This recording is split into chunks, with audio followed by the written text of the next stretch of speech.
Great. Okay, so next we have Zach Wawrzyniakowski from physics, and he will be presenting on computational investigation of Li2S cathode and organic catholytes for lithium-sulfur batteries. Hi, I'm Zach Wawrzyniakowski, and for the last 2 years, I've been doing materials science research with Dr. Ma. Our research efforts have been exclusively dedicated to helping us find the next generation battery.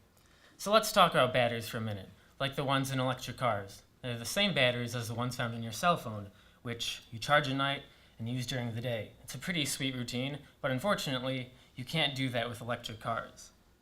Electric cars are limited to a range of about 100 miles, and the lithium-ion batteries used in those cars are very expensive, which is mostly why electric cars are so expensive.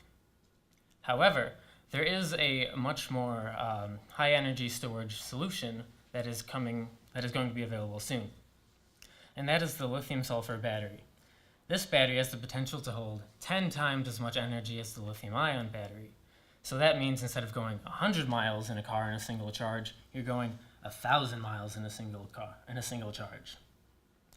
Additionally, sulfur is very cheap, so the lithium-sulfur powered electric cars wouldn't necessarily be too much more expensive than the gasoline equivalent that we would currently buy instead. So let's talk about where my research comes into play here.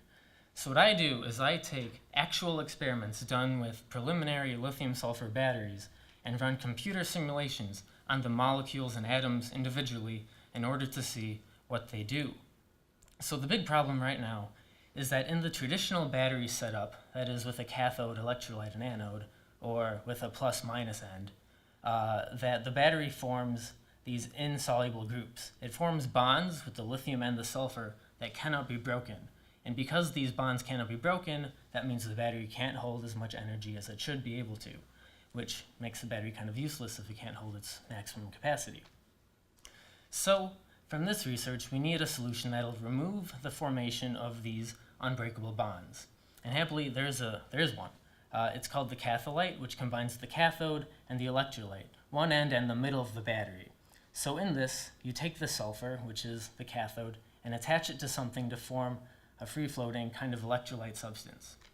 So what my research does now is it looks at what we can attach to the sulfur, because some things allow the battery to operate at its full capacity, and some things actually cause it to go back to forming those unbreakable bonds. So now what we're able to do is screen by simulation how these organic molecules work and what allows these things to operate effectively. So in order for this step of the completion of the lithium-sulfur battery to be finished, we need to determine the optimal chemical layout of the battery. And then one day, hopefully, electric cars will be a reasonable reality instead of merely an expensive alternative. From your research? Possibly, but not from mine.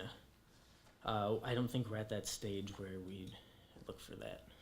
First place, Science and Technology, awarded to Zach Wawrzyniakowski.